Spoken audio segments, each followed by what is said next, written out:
me. Love you. Aw, thanks. I love you too. Hey guys, it's Ghost Queen. It's Saturday night and I felt like, oh my God, I better drop a video because everyone's gonna think I'm dead. And soon there'll be parties and celebrating and clapping and shouting and sorry, I'm still here. You just can't get rid of me that easy. I'm here for the long haul, kids.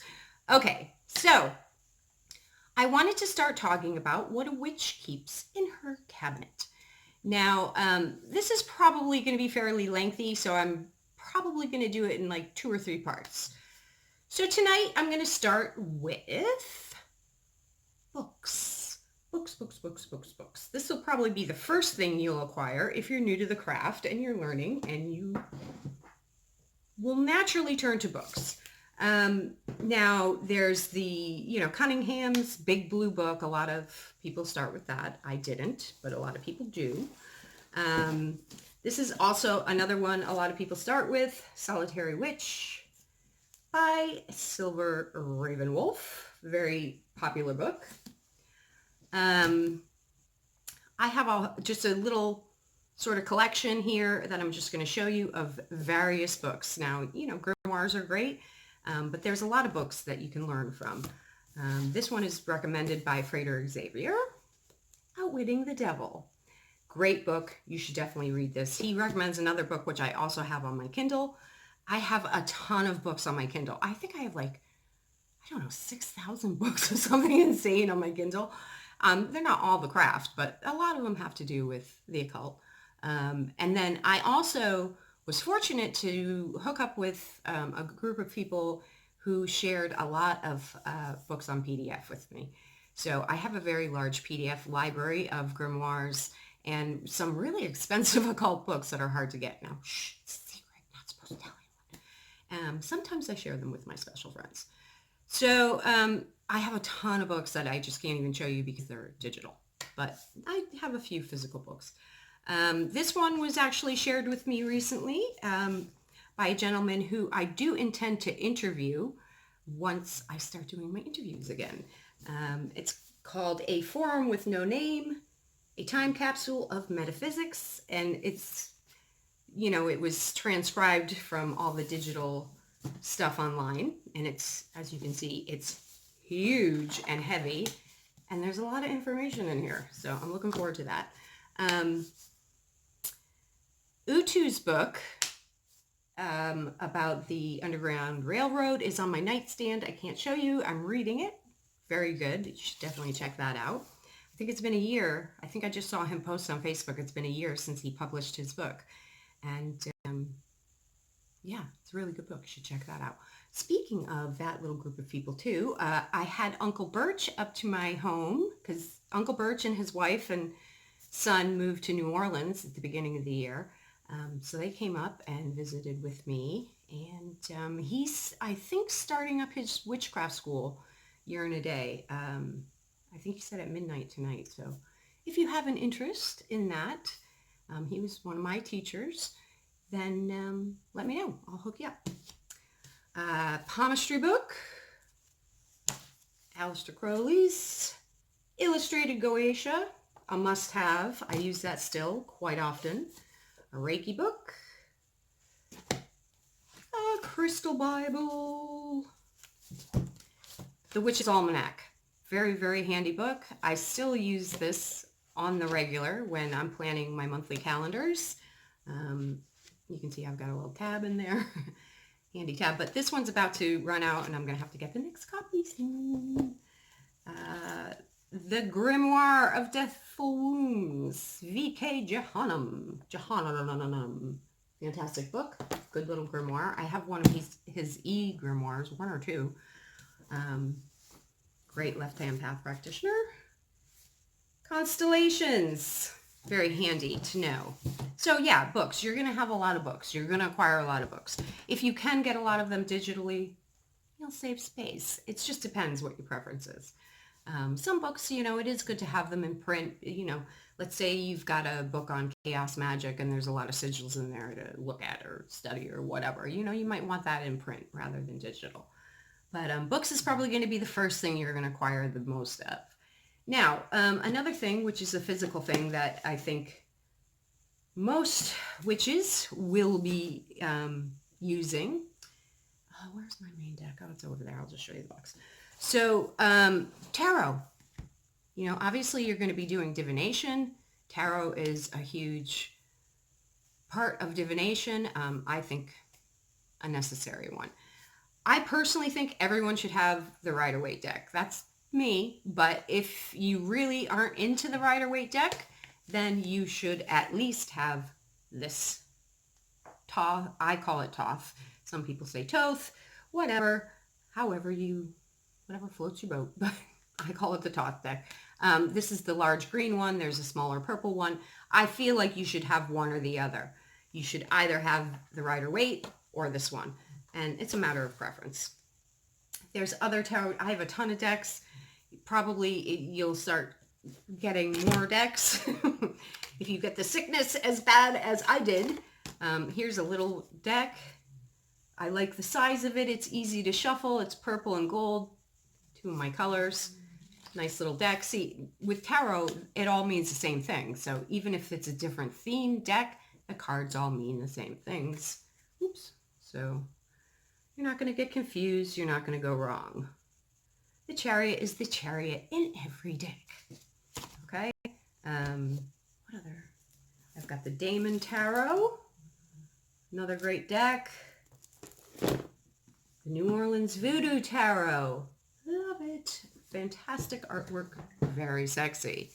I've got the Santa Morte Tarot deck. You know, and you might find yourself drawn to different decks for different people or for different work. The Bonefire Tarot. Australian artist. She uses a lot of tattoo imagery. Two of Cups. That's what I picked straight away. But yeah, really nice artwork. Then you also might find yourself using oracle decks. I do. I love oracle decks. I think they can really aid in a reading and they can add more clarity to some situations. The Druid Animal Oracle, great deck. I love the Halloween Oracle, fun imagery, very, you know, spooky, paranormal, Halloween-y. I love this deck too, though. I've always liked this deck. Earth Magic really can be helpful to aid in a reading. I have a lot more. I'm not showing you all of them. This is one I picked up in a bookstore, and it's sort of not really tarot and not really oracle. It's kind of different, but it's called the Spells deck. And it's 78 charms, remedies, and rituals for the modern mystic. And this is a cool deck too. I use it occasionally. So, and lastly, you will have journals or your own grimoires, Book of Shadows, whatever you want to refer to it as. I've got 3 of mine here that I just grabbed to show you. Like, this was like one of my first ones. So, you know, it's kind of fancy, leather, blah, blah, blah. You know, it's got the parchment paper. Okay. Then I went to like boring, you know, notebooky type. I've got some sigils still floating around in there, other shit. But you can see, like, they're just journals, essentially. You know, but people like to call them Book of Shadows or grimoires or whatnot. And I have this one, which was gifted to me. I'm still using this one. I don't think I filled this up yet. Oh, no, not even a quarter, but I've got a bit in there. Okay, it is helpful, like, you know, when you first start out, you'll be using like other people's spells and stuff, and you still want to record your notes on spell work to look back on, see what worked, what didn't, what went wrong, what went right. Maybe you alter something each time, and you might want to just keep notes on that. But eventually, as you get more confident and comfortable and self-assured in your craft, you'll start just doing your own spell work. I don't use other people's spells anymore. I make my own spells. And so I'm not following any recipe or guide. I make them up as I go. And I find those work well for me. I do sometimes use other people's spells that I've used in the past that have worked really well for me. Like if there's one particular, all right, for instance, I had a girlfriend who had a problem with her adult daughter and a man, and she needed a good breakup spell. I have a good breakup spell, and it always works. So it's not mine. I didn't create it, but it works for me. So I'm always going to use that one, most likely. Yeah, and there's some other like hoodoo work and voodoo work that I do that, obviously I didn't create the formulas but then I have my own spells. So you will get to the point eventually where you'll do your own spell work. And it's important to write that shit down in your journals, book of shadows, grimoires, whatever you want to refer to them as.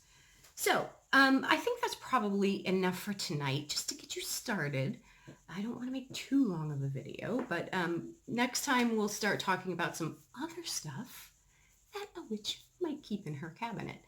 And it was a gorgeous, beautiful sunny day here in Louisiana. The dogs and I were out for a good part of the day. It was good to get a little sun on my face. Took a nice bike ride. Lovely, pretty day. Very busy right now. Changes in the wind for Ghost Queen. A lot going on. So bear with me as I go through this curve in the path. And I might not be uploading quite as often as I usually do, but don't panic. I'm going nowhere. So hope everybody's doing well. Check in with me if you need anything, if I can help you with anything. And if you need a reading, if you need a curse, if you need a spell, let me know. Always happy to help. And I hope everybody's doing great. Hope you're having a fun Saturday night. I popped into Mark from Cornwall, Ghost Adventures. I forget what he's calling himself. It used to be Cornwall Ghost Hunting, but I think he's like Ghost Adventures of Cornwall, something like that. Anyway, he was at a cemetery in Cornwall earlier tonight. I popped into his stream and said hello. So there's usually somebody out there on YouTube doing some ghost hunting. I was actually thinking about going to my local cemetery again soon because, well, I won't tell you why. I'll share when I'm there, but look for that soon. I think I'm going to pop over there. But yeah, hope everybody's having a great weekend. Be kind, be loving, be compassionate, be empathetic, be forgiving, be gentle, be strong when you have to be. And make sure you tell your loved ones everything you want to say, because you never know which day is your last day or theirs. And don't let the demons bite. And be good, but not too good. And I shall see you soon. Till next time, I bid you adieu.